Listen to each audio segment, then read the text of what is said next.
হঠাৎ করে বান্ধবী বলল যে উল কিনে দিচ্ছি, একটা ফলের ঢাকনা বানিয়ে দিতে হবে মায়ের জন্য, মানে কাকিমার জন্য। তো আমি তখন বললাম যে ঠিক আছে, চটজলদি নিয়ে আয়। আর আমিও চটজলদি শুরু করে ফেললাম। তো বহুদিন আসন বানাতে বানাতে বোরিং লাগছিলো, তো ভাবলাম যে হ্যাঁ, ফলের ঢাকনাটা বানিয়ে ফেলি। আর এটাও বলেছিল যে লাল সাদা ছাড়া কিন্তু নেব না। তো ঠিক আছে, লাল সাদাই বানিয়ে ফেললাম, তোমাদের সাথে একটু শেয়ারও করে ফেললাম। তারপরে ভাবলাম কি নতুনত্ব করা যায়।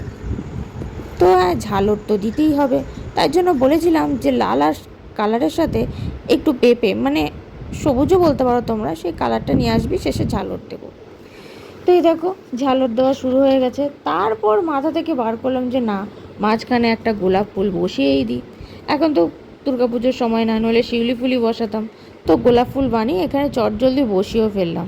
আর তারপরে এই যে দেখে নাও, পুরো লুকটা তোমাদের সাথে শেয়ার করলাম। ভাবছি এবার থেকে কাস্টমাইজ করে বানানো চালু করে দেবো, যদি কিছু পয়সা পাই। অন্নপূর্ণা